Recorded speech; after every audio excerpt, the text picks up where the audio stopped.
Hi, and welcome to the third session in the Emotional Resilience Workshop series. Take a moment and get acquainted with the contents of this course. Please review the agenda located in your participant manual. To review, in previous workshops, we discussed the concepts of natural therapy by Dr. David Viscott, MD. And radio host Dr. David Viscott has died. For 13 years, Viscott dispensed pop psychology and personality on KABC radio. For the last several years, his talk with Dr. David Viscott was syndicated nationwide. A champion of tough love, Viscott also wrote books, even tried television. He was found today in his Studio City home, apparently killed by a heart attack. Dr. Viscott was 58. As mentioned in our last session, in his work with patients spanning nearly 3 decades, Dr. Viscott found that resolving most of life's difficulties required telling or hearing the truth. The truth had the power to heal, to protect, to guide. When patients recorded their sessions, Dr. Viscott discovered his patients were troubled by what they heard on the tape. What stressed patients the most was hearing themselves distort the truth or misrepresent themselves. It was as if hearing themselves lie activated the displeasure of a higher, more spiritual self within that could no longer tolerate deception. Dr. Viscott tried to reinforce this natural process, a natural process that seemed so spontaneous he called it natural therapy. He began to examine how this process worked, what got in the way, what happened when it was blocked, and what could be done to release it. This led him to study human emotions and to define emotional debt and the feeling cycle. In our last session, we discussed 2 key points identified by Dr. Viscott. Emotional illness was a storage disease. The secret of mental health was to tell the person who hurt you that they hurt you when they hurt you. Another opportunity to heal. The light of the truth continually exposes unresolved feelings to resolution. It is the mixing of past and present that dismays you. The chagrin over realizing that ghosts of old feelings still haunt your consciousness and have the power to intrude at will is a disquieting thought. No one likes to believe that something is amiss and not be able to identify and fix it. Repairing the old damage done to you is not merely a matter of resolving to be better, but a result of a willingness to be vulnerable, to accept that you are not perfect, to admit that what you have lost has mattered to you, and to take responsibility for the way your life has turned out. Lowering your defenses is a key factor in the resolution of the complex array of emotional factors that predispose you to toxic nostalgia. Letting go of the hurt you have stored in emotional debt is the necessary healing step. Releasing hurt is the central act of forgiving. You release others to be released yourself.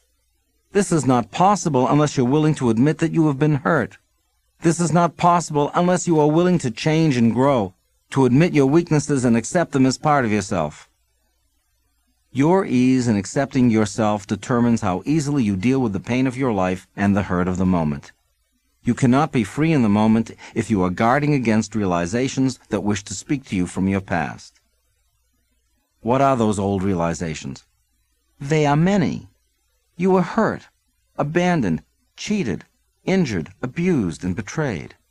You were not loved the way you wanted to be loved, or the way you needed to be loved.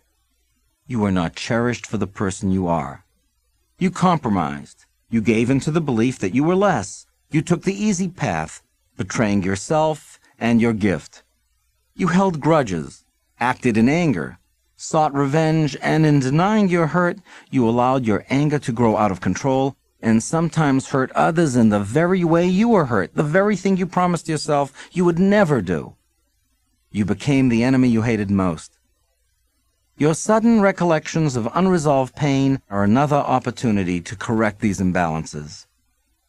You can never go back and relive the past. Accept that. You can never make someone who does not already love you. Accept that as well.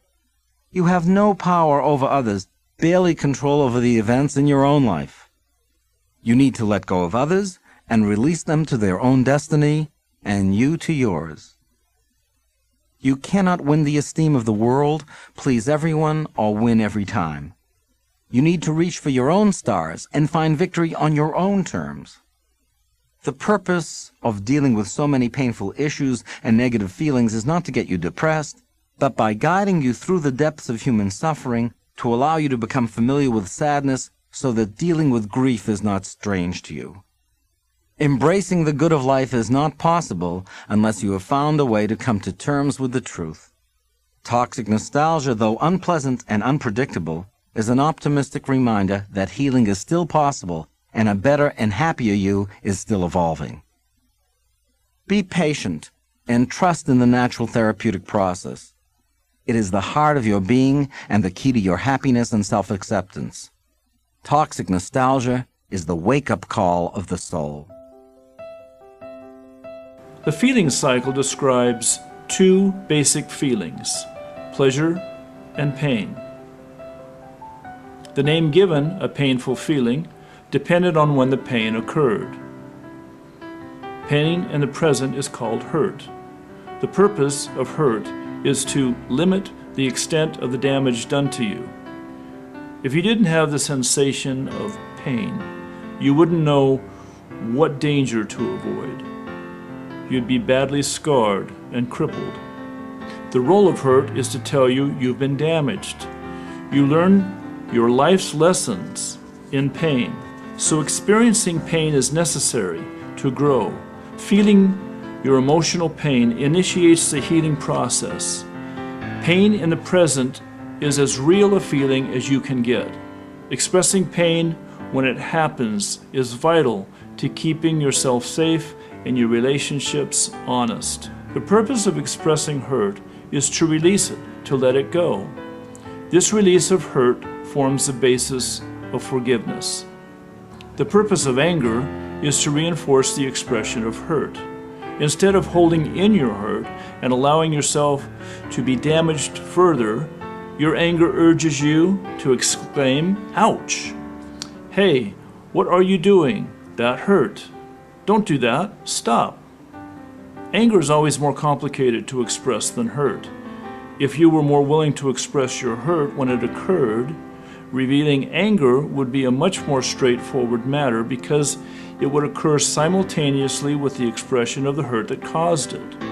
Unfortunately, everyone tends to withhold hurt. After a while, the hurtful event becomes distorted by time and is much more difficult to express. When you finally get around to expressing your hurt, it has largely evolved into anger, and your version of the original hurtful circumstances only makes sense to you. As anger ages, it leads you to question your goodness and act self-punitively to relieve your guilt. Guilt can be described as anger directed inward. Guilt has no purpose. Guilt does nothing to prepare you for danger or help you cope with pain. If anything, guilt makes matters worse by lowering your self-esteem and your sense of deservability. If anything, guilt is a sign that the natural therapeutic process has gone awry. It should be noted that conscience is not guilt. Your sense of conscience causes you to feel remorse after you have hurt someone or done something wrong. It is a function of the higher brain and enables you to look beyond yourself and your present situation, to put yourself in the position of others and empathize with their pain. Finally, depression is a state of lowered energy. Your energy has been diverted to contain your anger. With the limited energy that remains, it is hard to be productive, to do the work that supports your self-esteem, to love yourself or others. Although depression, like guilt, does not serve a positive function, it is felt in the body. You become constipated and lose weight. You are unable to sleep. When you do, you have troublesome dreams that escaping anger leaves in its wake. When you're awake, you're troubled by dark thoughts that can become so gruesome they challenge your belief in your own goodness. In this state, you can make a more trenchant and comprehensive case for putting yourself down than anyone else. You've been a party to all your own negative behavior and thoughts. At the slightest question of your worth, your mind readily provides the proof that you are bad and deserve to suffer. You betray yourself. Depression is always your doing. Understanding your feelings is the beginning of enlightenment. Remember that feelings are messengers. They are not final verdicts. Your feelings may be exaggerated, distorted, displaced, confused, and overstated, but they are your feelings. Accept your feelings as a part of yourself. You don't need to like them, you just need to be on speaking terms with them. The purpose of the natural therapeutic process is to allow you to get through your pain with as little damage to your self-esteem and energy resources as possible. Your life becomes understandable when you accept what happened to you and take responsibility for how you responded. The natural healing process can be viewed as the mourning process and defines the steps from denial to acceptance in coping with a loss. Losses are measured by what they mean to you, that is, by the pain they cause you. So in a sense, no one can ever really know your grief. Even when shared, your loss must be endured alone, which is exactly why losses are so painful. There are essentially three types of loss. The loss of love. This includes the loss of a loved one, or the protection he or she afforded you, or the loss of yourself by physical injury, disfigurement, or death. Any event that can symbolically indicate you are not lovable, such as rejection or abandonment, is also treated as a loss of love. The loss of control. This includes the loss of financial or political power or position, or anything that gives you influence over others. Underlying this loss is the fear of rejection. Losses of control make you more vulnerable to losses of love. The loss of self-esteem. This includes failure, being embarrassed, losing face, and being seen as flawed. Also in this category is the loss of youth and beauty, and with it your sexual allure. Anything that exposes your declining talents, or any slip in your prowess that might cause others to see you as a has-been, can lead to a loss of self-esteem. The loss of physical and mental strength from aging or illness can be seen as either a loss of self, a loss of control, or a loss of esteem, depending on the person. The activities in today's workshop are critically important to being alive in the moment, so you can resolve hurt rather than store it as emotional debt. Do not take them casually.